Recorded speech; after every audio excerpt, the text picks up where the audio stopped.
All right, welcome everybody. I'm going back to the house and gonna do a little more work today on it, but we're starting to make some progress. We're starting to move in.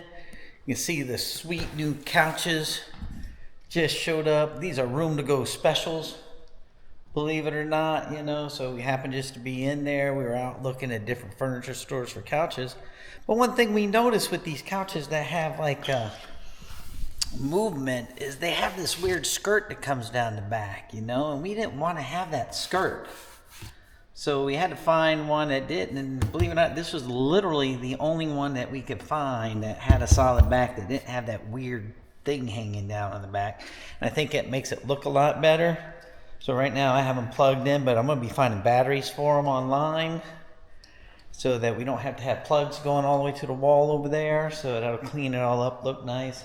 The wife found a nice horse, whatever you call that, a carpet that goes up on the fireplace. We'll find some stuff to put in the fireplace, but house is looking real good. But one of the things that I'm going to do a video on here soon, because it's a system I had a long time ago that I think a lot of people are going to benefit from, and I'm looking for, if anybody has any comments, for another system. But it's this hayloft system, and I don't think it's called hayloft. This is actually FLEXIMOUNT. In the old days, it was called the hayloft system, but it's called FLEXIMOUNT. So I went and I hung them up, and it's because my racks only go about this high, and I felt like once I stored something on top of that, I still had a lot of room available up on the roof that was just going to be wasted. So I found these FLEXIMOUNTs, and they're actually pretty simple to install.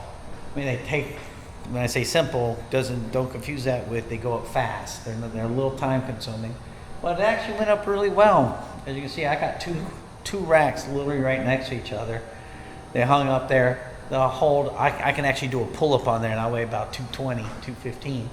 So it's a pretty nice system. I have one more box sitting in this garage somewhere. I think it's sitting over on the wall over there. So you can kind of see it sitting right over there in that box. So it's ready to go.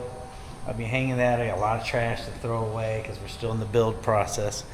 And we'll get it all finished. But it's cool because this little FLEXIMOUNT came with some of these hooks. You can see I hung a ladder on it. Still got to figure out what I want to do with it all once I start getting racks in here.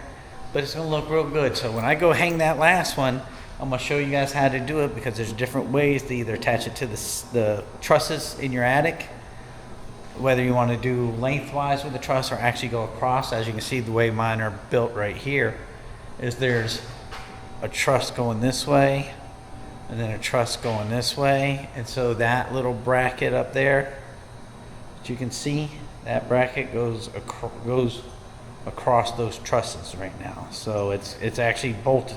That one's nailed into two trusses. This one here is nailed into two trusses. So that way it gives it some really good strength and support. So I'll be able to put a lot of weight up there. Note to self, if you're ever going to put these FLEXIMOUNTs in there, I tighten mine up against the wall really tight. So if you're going to do that, you need to trust that you have those vertical brackets hung in the right spot. Otherwise, you're going to tear your arm up like me trying to get those things tightened in after the fact. So that's just a note to self. All right, those things, I can't wait to do a video on it. Talk to you later. Bye.